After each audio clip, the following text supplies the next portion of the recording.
నా ఉదయపూర్ నమస్కారాలు.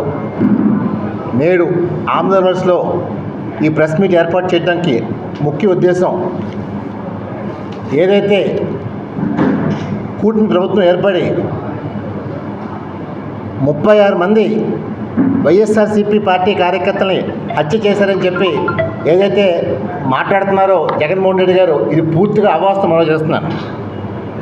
నేను మనం చూసినట్లయితే ఢిల్లీలో ఫోటో ఎగ్జిబిషన్ పేరుత ఆంధ్రప్రదేశ్ రాష్ట్ర పరువును బజార్కి ఇచ్చారు.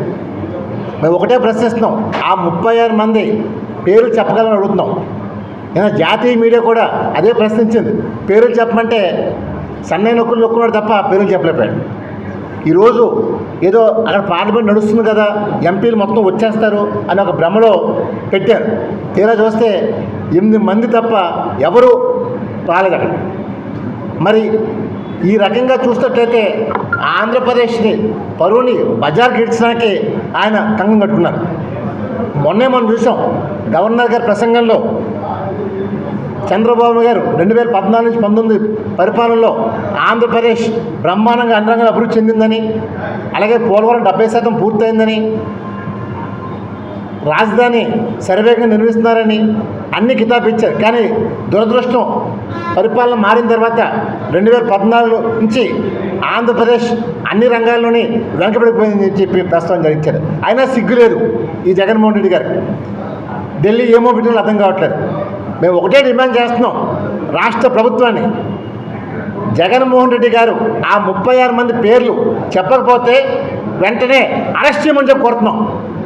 ఇంకోటి కూడా, ఏదైతే 36 మంది చనిపోయారు అంటున్నావు, కానీ ఆ 36 మంది కుటుంబాలను పరామర్శించి అడుగుతున్నాను, ఆ కుటుంబానికి ఆర్థిక సాయం చేసి అడుగుతున్నాను. 5 లక్షలు డిమాండ్ చేస్తున్నాం. మరి గతంలో నువ్వు చంద్రబాబు గారి పైన తప్పుడు కేసు పెట్టినప్పుడు ఆ రోజు నీకు గుర్తు రాలేదా నువ్వు చేసిన పని ఏంటో? ఆయన కోసం కొంతమంది ప్రాణాలు చనిపోతే ఆయన సతీమణి నారా భువనేశ్వర్ గారు ఆ కుటుంబానికి అండగా నిలిచి 5 లక్షల రూపాయలు చెక్కులు ఇచ్చారు. వాళ్ళ పిల్లల్ని ఆదుకుంటారని అన్ని రకాలుగా హామీ ఇచ్చారు. మరి నువ్వేం చేసి అడుగుతున్నావు? ఈ 36 మందికి చెప్పడం కాదు, చేతలో చూపించు. ఈరోజు ఎక్కడ శవం దొరికితే ఆ శవం నాదే అని రాబందులోకి వెళ్ళిపోతున్నావు. సిగ్గున్నారు శవ రాజకీయాలు చేయటానికి. నేను చూస్తుంటే ఒకటి గుర్తు వస్తుంది, స్పైడర్ సినిమాలో విలను, ఆయనకి శవం చూస్తే కానీ మూడు రాదు. జగన్మోహన్ రెడ్డి గారు ఆయన 5 ఏళ్ల పరిపాలనలో ముఖ్యమంత్రి ఉన్నప్పుడు ఎప్పుడైనా బయటకు వచ్చి అడుగుతున్నాను. ఈరోజు అంటే 5 కిలోమీటర్లు కూడా హెలికాప్టర్ వెళ్ళాడు, 120 కిలోమీటర్ని వేళ కారులో వెళ్ళాడు. అంటే ఇతనికి ఎంత సైకోయిజమో చూసుకోండి. ఇలాంటి సైకోని నిజంగా ప్రజలు 5 ఏళ్ళు భరించాం, ఇంకా వీడిని భరించలేము, మాకు వద్దు నువ్వు అని చెప్పి చెప్పుతో కొట్టినా సరే ఇంకా బుద్ధి లేకుండా నాకు 40% మంది ఓట్లు వేసని చెప్పుకుంటారు.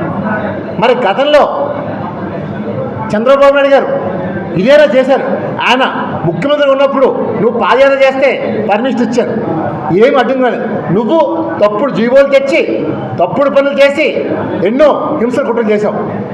మేము ఒకటే డిమాండ్ చేస్తున్నాం, కేంద్ర ప్రభుత్వమైనా రాష్ట్ర ప్రభుత్వమైనా ఇలాంటి తప్పుడు నా కొడుకుని వెంటనే బెయిల్ తెచ్చుకుని కోరుతాను. ఇలాంటి నైవంచులు ఈ రాష్ట్రానికి అరిష్టం, ఇప్పుడు రాష్ట్రానికి కాదు దేశానికి అరిష్టం. అంతా ఇలాంటి వ్యక్తిని వెంటనే అరెస్ట్ చేయమని కోరుతున్నాం. త్వరలో కూడా ఏదైతే వైసీపీ పార్టీలో ఉన్నారో నాయకులందరూ కూడా బాయ్ బాయ్ జగన్ చెప్పబోతున్నారు.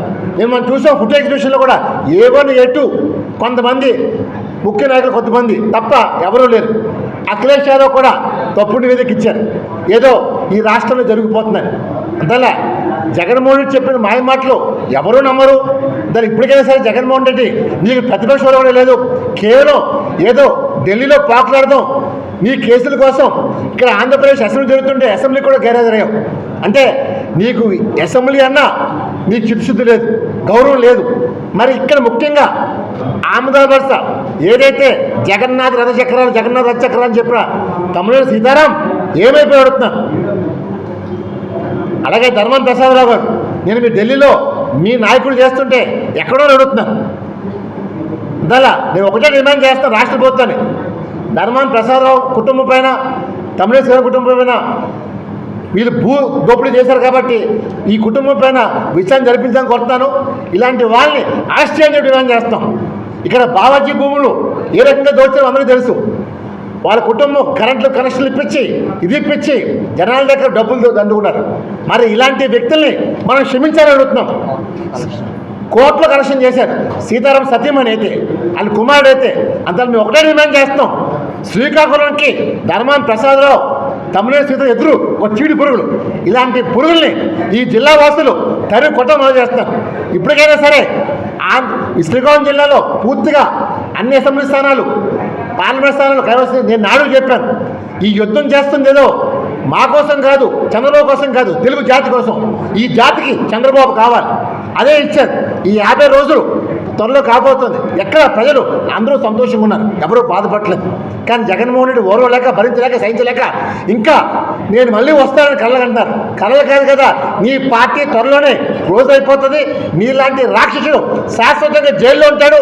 మేము ఒకటే డిమాండ్ చేస్తాం, సిబిఐ ఈడీని వెంటనే జగన్ బెయిల్ వచ్చేసి అరెస్ట్ చేసి జైలు కొడతారు. ఈ రాష్ట్రానికి ఇలాంటి చీడు పురుగుడు అన్ని రకాలు దోచేశాడు, వనరులు మొత్తం దోచాడు. అందువల్ల చంద్రబాబు నాయుడు ఒకటే మేము కోరుతున్నాం, శ్రీకాకుళం ప్రజల తరపున, ఆంధ్రప్రదేశ్ ప్రజల తరపున జగన్మోహన్ రెడ్డి చేసిన అక్రమాలన్నీ విచారణ జరిపించి శాశ్వతంగా జైల్లో పెట్టాలని చెప్పి తెలుసు డిమాండ్ చేస్తుంది. జై హింద్.